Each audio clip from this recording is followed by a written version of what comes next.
சராசரி ஒரு 70-80% வாங்கிட்டு இருந்த அந்த ஸ்டூடெண்ட்டு இப்போ ரொம்ப மிக குறைவான மார்க் வாங்குகிறாங்க. எப்போ பாரு கையில் மொபைல் ஃபோன் வச்சுட்ருக்காரு, அதில் தான் பாதி நேரம் போயிடுது. So we need to have an assertive family, assertive parents. We need to educate the student and warn him of the consequences of not correcting his habit. இந்த ஹேபிட்டுக்கு பதில் மற்ற ஒரு ஹேபிட்டு கொண்டு வரலைன்னா என்ன ஆகும்னு புரிய வைக்கணும்.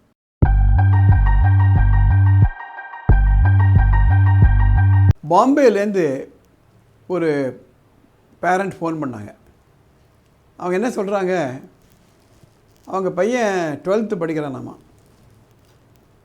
கடந்த 2 வருஷமாகவே அந்த பையனுடைய நடத்தை சரியில்லை சார், படிக்க மாட்டேன்றாங்க.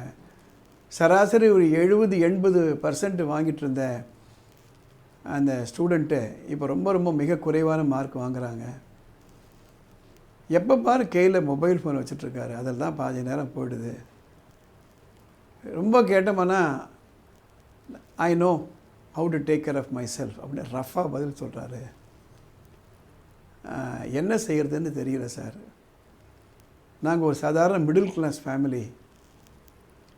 இந்த பையனை எப்படி வழிக்கு கொண்டு வருது நீங்கள் சொல்லுங்கள். அவங்களுக்கு நான் என்ன பதில் சொல்லணும் அதை தான் நான் பதிவாக போடுறேன்.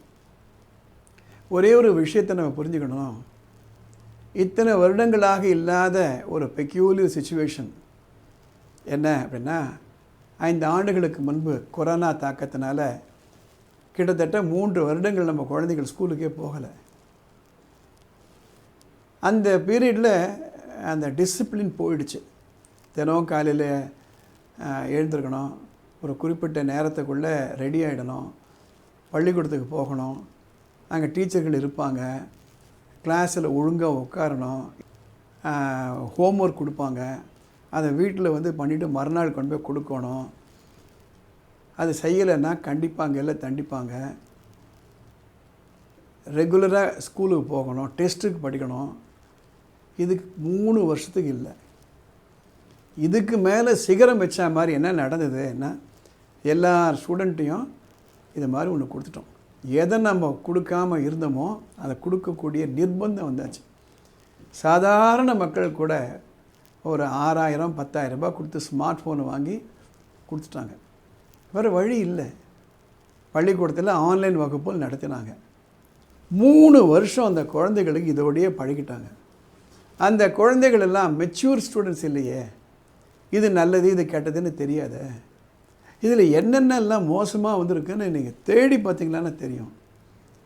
இதில் அலோகிரிதம் எப்படி இருக்குன்னா, ஒரு முறை ஒரு விஷயத்தை நம்ம பார்த்தாச்சுன்னா அது புரிஞ்சுக்கும். ஓஹோ, இவர் இந்த ஏஜ்காரங்க இதெல்லாம் பார்க்குறாங்க, இன்னும் கொஞ்சம் கொடு இன்னும் கொஞ்சம் கொடு.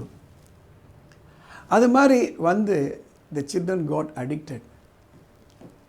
மன ரீதியாகவும் உடல் ரீதியாகவும் தே காட் அடிக்டட். 3 வருஷம் உங்களுக்கு காலையில் 6 மணிக்கு காஃபி சாப்பிட்டு பழக்கம் அப்படின்னா, திடீர்னு ஒரு நாளைக்கு காஃபி கொடுக்க மாட்டேன்னா என்ன நிலையோ அந்த நிலை தான் இப்போ இருக்கக்கூடிய குழந்தைகள். அது மட்டுமல்ல, 3 ஆண்டுகள் அந்த படிப்பே அவங்களுக்கு சொல்லிக் கொடுக்கல.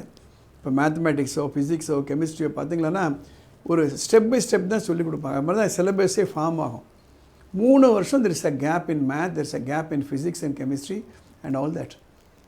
அதை பள்ளிக்கூடம் திறந்து அதை மறுபடியும் சொல்லிக் கொடுக்குறது நேரமும் இல்லை. அந்த ஸ்டூடெண்ட்ஸ் தான் இன்றைக்கி எல்லா கிளாஸ்லையும் இருக்காங்க. So they are special children. we need to understand them.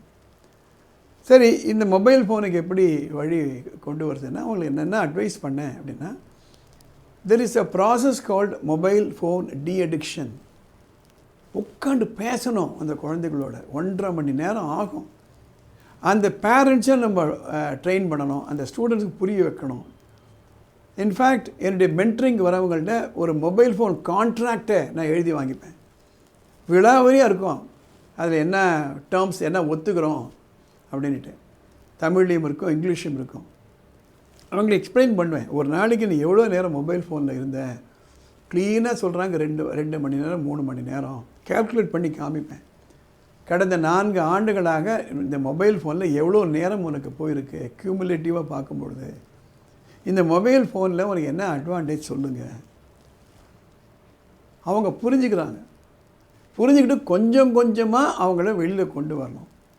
அதை வெளியில் கொண்டு வரல அப்படின்னா இது இன்னும் இன்டென்சிஃபை ஆகிட்டு தான் இருக்கும். So we need to have an assertive family, assertive parents. We need to educate the student and warn him of the consequences of not correcting his habit. இந்த ஹேபிட்டுக்கு பதில் மற்ற ஒரு ஹேபிட் கொண்டு வரலைன்னா என்ன ஆகும்னு புரிய வைக்கணும். பள்ளிக்கூடத்தை பொறுத்தவரை hereafter they should not send any lessons by mobile phone. ஆனால் காலத்தின் கட்டாயம் தொழில்நுட்பம் கொண்டு வந்து தான் ஆகணும். கிளாஸ் ரூமில் பல பள்ளிக்கூடங்களில் நோட்ஸே கொடுத்துட்றாங்க. ஆனால் we need to educate the children.